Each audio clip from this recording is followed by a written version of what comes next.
नमस्कार दोस्तों, स्वागत है आपका मेरे YouTube channel beyond the motivation पर। पता नहीं लोगों में विरोध की भावना कितनी भरी हुई है।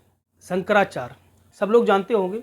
वैसे तो उनका विवादों से पुराना नाता रहा है, लेकिन लेटेस्ट ही अभी जो पंडित धीरेन्द्र शास्त्री जी ने कहा कि पाकिस्तान को भी हिंदू राष्ट्र बनाएंगे, तो उनकी नसीहत तो ये भी है कि जो वो हिंदू राष्ट्र के बारे में बात करते हैं तो वो गलत बोलते हैं। उन्हें राम राज्य के बारे में बात करनी चाहिए। अरे शंकराचार्य जी, आप भी तो शंकराचार्य पद पर हैं, आप भी तो कुछ बोलिए।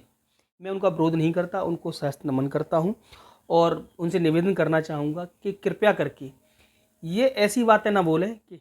तो दोस्तों, यदि आपने अभी तक मेरे चैनल को सब्सक्राइब नहीं किया है तो प्लीज़ मेरे चैनल को सब्सक्राइब कर लें और बेल आइकन दबा लें, जिससे आपको हमारे वीडियो की नोटिफिकेशन प्राप्त होती रहेगी।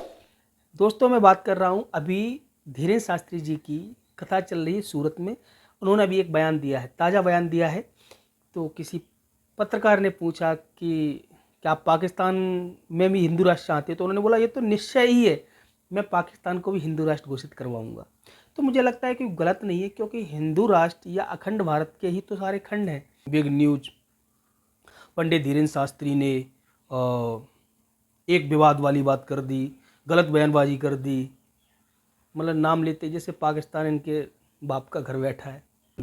वहीं शंकराचार्य अविमुक्तानंद सरस्वती जी, वो बात बात पे पता नहीं क्यों पंडित धीरेन्द्र शास्त्री का विरोध करते हैं। पहले भी जब उन्होंने चमत्कार को लेके बहुत सारा जब झमेला हुआ और वो मानव मुंबई का जब उसने बखेड़ा खड़ा किया कि ये गलत कर रहे हैं, चमत्कार होता ही नहीं है, तो वो पक्ष में आने के विरुद्ध और विपक्ष में चले गए।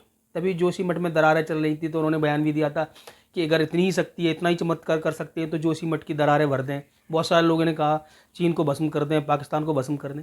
अरे भैया, शंकराचार्य आप हो, आप शंकराचार्य हो, हमेशा हमारे हिंदू धर्म के ही धर्माचार्य का विरोध करते हैं, कभी साथ नहीं देते।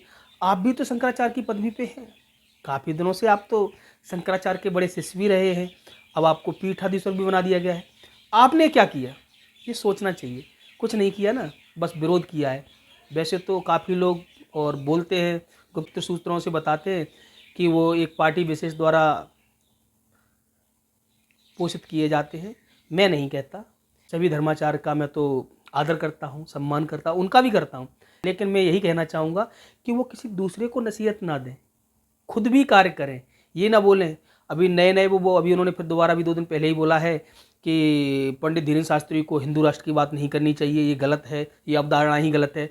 उनको राम राज्य की बात करनी चाहिए। हिंदू राष्ट्र की परिकल्पना में ही तो राम राज्य की बात होगी।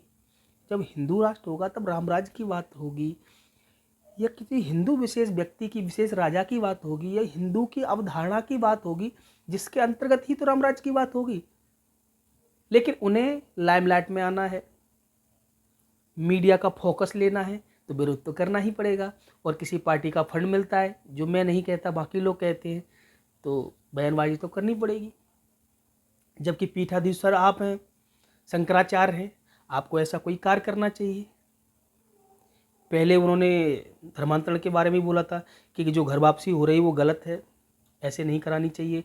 वो जो कन्वर्टेड हो चुके हैं उनको वापस नहीं करना चाहिए, क्योंकि वो पॉलिटिकल द्वारा हुए हैं। पॉलिटिकल द्वारा ही आप अगर धर्मांतरण या घर वापसी कराते हो तो आप पॉलिटिकल हो जाते हो।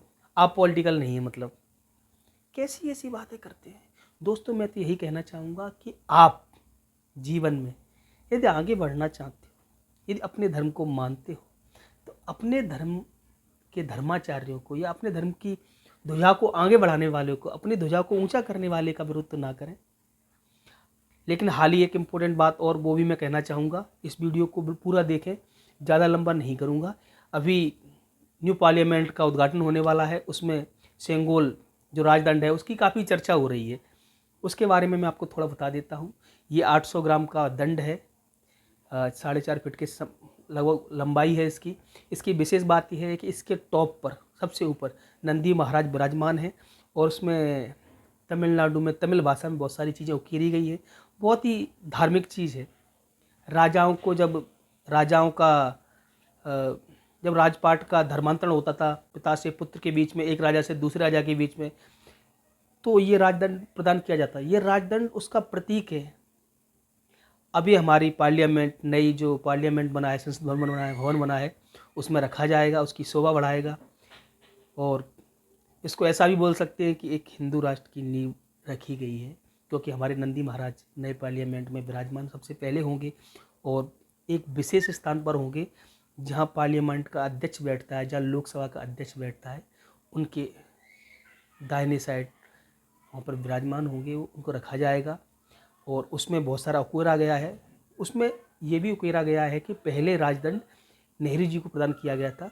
मैं किसी पार्टी विशेष का कभी विरोध नहीं करता, ना मैं किसी धर्म विशेष का विरोध करता हूँ। मैं सिर्फ अपनी बात कहता हूँ, मुझे जो अच्छी लगती आपको भी अच्छी लगती हो।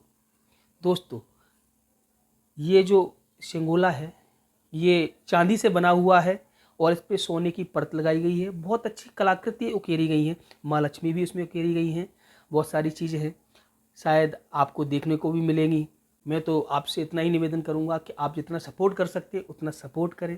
पंडित धीरेन्द्र शास्त्री का, अपने धर्माचार्य का, अपने सनातन संस्कृति का प्रचार करें, प्रसार करें और अपने धर्म ग्रंथों का अध्ययन करें। किसी के बहकावे में ना आए। किसी ने कुछ बोल दिया है, आप वो बात ना माने। आपको खुद का धर्म ग्रंथ लाना है, पढ़ना है। किसी भी ग्रंथ को आपको लगता है कि किसी ने कुछ बोला है, गलत बोला है, उसको ला के उसका अध्ययन करें और खुद समाधान करें। क्योंकि बोला हुआ शब्द कई एक बार परिवर्तित हो जाता है, काट छाट के बोल दिया जाता है तो उसका अर्थ भी गलत हो जाता है। इसीलिए जब आपको कोई भी शंका हो तो उसका समाधान स्वयं करना चाहिए। स्वयं करने के लिए ग्रंथ लाएं, उसको पढ़ें और प्रमाणित प्रति लाएं। ऐसे नहीं किसी ने लिख के दे दिया और पेज का फोटो खींच दिया। भैया किसी पेज पे क्या लिखा हुआ है राइटिंग, उसका फोटो खींच दिया, प्रमाणित कैसे हो सकता है? अपने स्वविवेक से उसको प्रमाणित करें जिससे कि कोई शंका न रह जाए। हिंदू धर्म, सनातन संस्कृति, सनातन धर्म सर्वोपरि है, सबसे पुराना है, प्राचीन है और सत्य सनातन है, जो आदिकाल से है और अनंतकाल तक रहेगा, कभी समाप्त होने वाला नहीं है। तो दोस्तों, आज के वीडियो में बस इतना ही। मेरी वीडियो को लाइक करें, कमेंट करें और चैनल को सब्सक्राइब करना बिल्कुल भी ना भूलें। मिलते हैं किसी नई वीडियो, नई जानकारी के साथ। तब तक के लिए धन्यवाद।